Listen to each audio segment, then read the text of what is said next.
with the VZ58.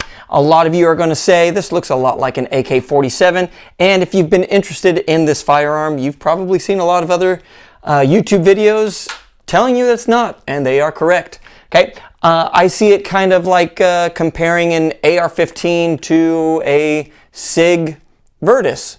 They look very similar, but they are very different firearms. So that's kind of what we have here. So this is the CQB version. So it has a 14.5 inch barrel with a pin and welded flash hider here on the front to bring it to the full 16-inch legal length here in the United States. And it has a collapsible AR-15 style buttstock on the end. Now the manufacturer of this is the Czech Small Arms, and it's assembled here in the United States, I believe, by Czechpoint, and then I purchased this from Atlantic Firearms.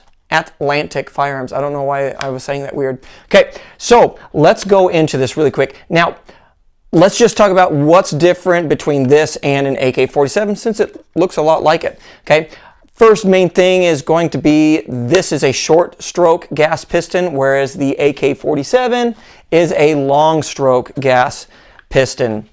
Okay, so let's go ahead and take a look at that, and that's super easy to take apart right there. Okay, and we'll see this is the piston right here, and we can see that this is completely open. Now we're going to go over that in a little bit too. Okay, but with the short stroke, we have the gas pressure built up here, and we do have a spring that is inside this housing here. And what's going to happen is when that gas pressure builds up, it's going to push back on the bolt carrier face right there, and it's going to rocket that thing back, and that's how it's going to eject and then chamber the next round. So every time you shoot, it's going to push back on that bolt face, and that is how the firearm is going to cycle. So that's the difference there. With a long stroke gas piston, it's all connected to the bolt carrier. It's not separate like this. So if you have an AR-15 that is a gas piston, you are probably using a short stroke system. Okay, so that is the first thing that makes this different from the AK-47. The second thing is it's totally open and clear here. Now, since it's a short stroke, that allows us to have this open space. Now that can be a pro and it could be a con. So pro is if there's any malfunctions or issues, you can easily lock it open and look inside and see what's going on inside there. But on the flip side, it's open, so maybe you're going to have more malfunctions because more debris is actually finding its way in there. So I don't know. I'll do some tests and see if we can do some kind of sandstorm tests or something like that, and see how much actually gets into the chamber and into the bolt mechanisms and all that stuff. Okay. Now, third thing. I'm not going to name them off in numerical order anymore. I'm just going to say next thing. Next thing is bolt does lock open on that last round, and it is partially because of the magazine. And we can see these magazines are definitely different from the AK-47. We have this spine on the back, which actually has the follower right here, and that is what's going to help lock the bolt open. So it's going to lock open, and unlike the AK-47 that has a last round hold open magazine, once we remove that magazine, it stays locked open. Okay, so we'd insert our next magazine, and then we just give it a little pull, and then we'd charge our next round. Okay, and then we can also, in certain situations, if we're needing to deal with a malfunction, we need to lock that bolt to the rear. We do have this little button right here, and that is going to allow us to lock the bolt open manually. Okay, so pretty cool. Okay, that's something that the AK-47 cannot do, and one of the reasons why I think the AK-47 is not quite as good as the AR-15. Okay, now let's look in the receiver itself. Now this is similar to what the original AK-47 design planned for, which is a milled out receiver. So this is one solid aluminum block, I believe. I believe that's aluminum. But that is similar to what the AK originally was designed for. Then we got the AKM, which has the steel sheet receiver. So, and that's how we got the AKM. Okay, so this kind of follows suit to the original design of the AK-47, but has some of these extra features on there. Okay, now let's go over here. The magazine release, the magazine is a rock and lock, just like an AK. All right, okay, right there. But unlike the AK-47, it has the lever right here on the left side.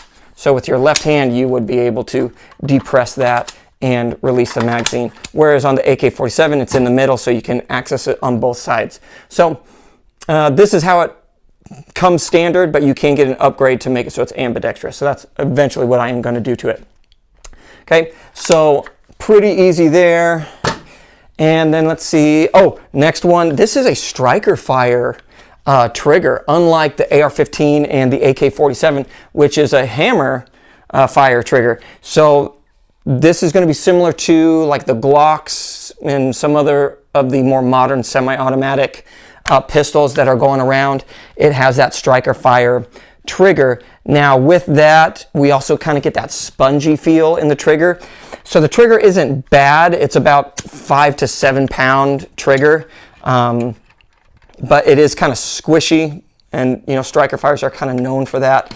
So for a military trigger, it's actually pretty good, but for a civilian trigger, not that good when you consider what you can get for the AK or the AR-15. So that's kind of a downside to this. I don't know if there's anybody making any upgraded better triggers or not, just because this is a more unique firearm, and it really hasn't, I mean, it's really not very well known, and it's kind of an unheard of gun, so there really isn't a lot of aftermarket parts for the VZ58. Or there's not a lot of companies making aftermarket parts, I should say. Okay, all right, so there's that. Let's see. Disassembly is really easy. You saw part of it where I just took this cover off to expose the piston. Then we also have a rear takedown pin right there. So it's kind of similar to an AR-15 design, which allows you to take that dust cover off and then remove the bolt carrier and the bolt and get inside of the trigger housing. So yeah, pretty nice there. We do have, Czechpoint does do this separately. This isn't something that's on every single VZ, but we do have threading right here. So we have a couple of set screws that are in there right now, but that allows you to put a side mount on there so that you can have a Picatinny rail up top for an optic. I didn't go that route. I actually purchased a replacement dust cover which has a rail on it, so that's the route I'm going. But it is nice that we have that option from Czechpoint. Okay, let's see. All right, now we're going to get into what I don't like about the VZ, at least this style. So I had a VZ58 from Century Arms a long time ago, and that's actually what got me into the VZ rifles, and that's where I kind of fell in love with it. They had, now I'll just go into it. Okay, this fire and safety selector is on the wrong side. It's on the right side, so we're using our index finger, okay, so our trigger finger to operate that, and it is not the most comfortable switch. So this kind of hurts. Look at my finger. Owie. Okay, so it's not in the best spot. So that's in fire. This is in safe. So it's just not very good. They should have put it on this side.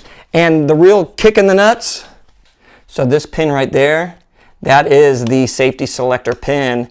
So they could have just put this on that side, because you can see it moving there. So they could have just put it on that side and it would have worked perfectly. So I don't know why, I don't know who designed that or what they were thinking at the time, but that's not in a good spot. So that's gripe number one. That's my main beef with the VZ. The next one is going to be, and this one's kind of really minor, okay, but it's this sleeve right here, I guess, for the grip, the pistol grip. So it has sharp corners right here, so when you're not wearing gloves, you do feel that in the well of your hand, and it's not comfortable. If you're wearing gloves, no big deal, but if you don't have gloves, you are going to notice that. So very minor gripe, but it is there. Okay, let's see, anything else about this? I think that's it. This barrel, I believe, is a chrome-lined barrel. I'll have to double check that. I'll put it in the description or something like that. I don't know. And I love the VZ. This is not my first time shooting it. Like I said, I had a VZ58, fell in love with it, sold it. Stupid. And this, I love the AK-47 platform, but there's just some downsides to the AK that this actually fixes. But then it also kind of adds its own problems to it. So it's kind of like, I don't know. But I love the VZ58. It is such a fun gun to shoot, and it's very, very unique. We're going to have another video on our Rumble channel, Tactical Weapon, one word, and we're going to do the disassembly and maintenance, and then we will do another video here on YouTube as well as Rumble where we put some upgrades onto this bad boy and we show you what it can really do, because we got some pretty cool upgrades that go along with the VZ58. Don't forget to like, comment, and subscribe to the channel, and until next time, we will see you later.